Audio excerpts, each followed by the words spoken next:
Welcome back to Unschooled Theology. I'm one of your hosts, Derick. With me today is Evan. Good day, sir. Good day to you, sir. All right, so Genesis 2:7, which we're going to cover in the next two episodes. Excellent. This is then the Lord God. This is again the cliffhanger. It was We got to the other side of it. Moving on. Then the Lord God formed the man of dust from the ground and breathed into his nostrils the breath of life, and the man became a living creature. So, what half are we taking? Well, where are we cutting it off? Yeah, well, so we're going to talk about it as a whole, and then we're gonna narrow in on the idea of dust. And next episode we'll look at breath. But first, let's look at the idea of humanity as a whole and being this combination of dust and breath, because there is an idea in the Bible and other places of hybridity, right? Being a hybrid.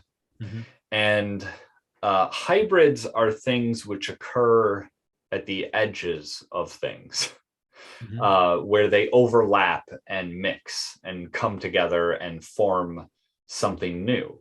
Mm-hmm.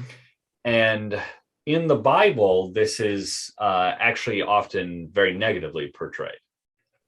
So as some major examples we could bring up is, or the most major example perhaps, is the union of the sons of God and the daughters of man in Genesis 6. That is probably the most notable moment of this in the Bible. And then also in Christian circles, the idea of a chimera, right? An animal-human hybrid, that is generally understood to be, a very negative thing. Because we've talked about sort of the hierarchy of things before, and that is the mixing of that which is higher with that which is lower, right? That's what the chimera is, when you're mixing a human which is higher with the animal which is lower. And so there's this takes place in Greek mythology too. Yeah. You see that with Hercules, you see that with these mixes. Yes. Hybrids are all around in mythology for sure, of all sorts. And but it is in Christianity in a way as well, with the Nephilim being the offspring of the hybrid, or the hybrid offspring. But weirdly, humans are a kind of a hybrid. Mm-hmm. And that's what we see in this verse, right? We are the overlap of the dusty earth with the spiritual breath of God. We're the mix of those two things. We are this hybrid, and that hybrid of the earthy and the spiritual is the arrangement for the image of God within this creation. So I find that interesting that hybrids generally have this negative connotation in Christianity, but humans ourselves are a kind of hybrid, and that is what is necessary actually to bring the spiritual order to the earthy world. You have to have access to both, right? You have to be able to access the heavenly waters, the rain, and you have to have access to the earth to then cultivate it with that. So that is interesting to me, I guess, that humans are this hybrid thing. We might get to that hybrid idea more down the road, but it's just something I wanted to call out here, that's a curious twist. Do you think that hybrids potentially lose a certain sense of proper belonging because of a mix? I think of people who will talk about being multiracial. They'll oftentimes describe the feeling of being caught between cultures, mm-hmm. and that they feel a tug towards one culture, a tug towards another, but it ultimately gives them the sense of being in between, and there's no place where they're firmly established. That could definitely have something to do with perhaps the negative connotation around it. But as you pointed out, by doing that, they become a bridge between two things. Right. And they're able to be completely a connecting point because they have an intimate understanding of multiple. Right.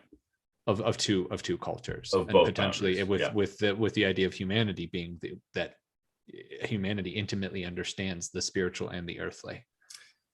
And I mean, to jump ahead, I guess, rebelling against our hybridity is one of the foundations of sin. We'll see in these first few chapters here. What is the danger in the man and the woman taking the fruit of the tree of the knowledge of good and evil, as we'll see, is, well, then we would become like us, as God says, right? So we would become too much like the spiritual. Mm-hmm. And we would not be the right ratio, have enough of a foot in both worlds. Or the Tower of Babel, similarly, right? Trying to reach and become the spiritual. And it's like, no, that's not your role. Your role is to be in both worlds. But that gets to what you're saying about that sense of discomfort of not really feeling like you belong. Yeah. And then baseness, I guess, in an old sense of that term, like being entirely unspiritual is an attempt to firmly plant yourself in the earthly. Right. And that would be a disconnect. So it feels like both are a sense of attempting to establish yourself in a home and be like, this is our established place. But it's like, well, no, your established place is in between. Yes. And that is unsettling. And perhaps that is unstable, because it's constant. It's easy to rock from one side to the other, and to have to find that balance. That's very interesting. At the same time, that unsettling dynamic, I think, is within us, is meant to stir us to this ordering task, right? This job of cultivation. Yeah. Right. It's by feeling the discomfort of being neither in the spiritual or the earthly, that is meant to stir us to create a world around us that is like us, this ideal mixture of the spiritual and the earthly, which is the order that God is seeking. Yeah. That makes sense. It makes me think that that's potentially one of the things that a lot of Eastern religions were attempting to get at, with the idea of balance being so central to so many of them. Mm-hmm. Because that seems to be what the narratively the issue that's being presented here is, that you have to find the right balance between the two, right, in order to find the settled place that you're intended to belong. Yeah. Right. All right, so we're going to set that aside then. That's something to keep in the back of the mind. It's just an interesting dynamic and part of what it is to be human.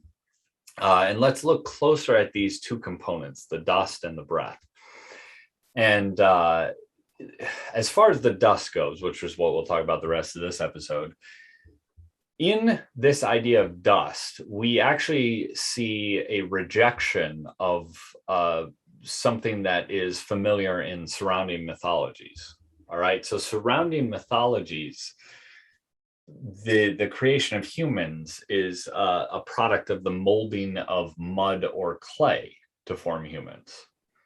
And if you have mud or clay, you do see how that could be formed. However, here it's interesting because it's dust, which try and mold dust. Good luck with that. Yeah. But that is the material that God is working with, and so that is in a way proclaiming him greater than those surrounding gods. Yeah, if that makes sense. With that dust, though, it's interesting that the word for formed here is the same word as would describe a potter using clay.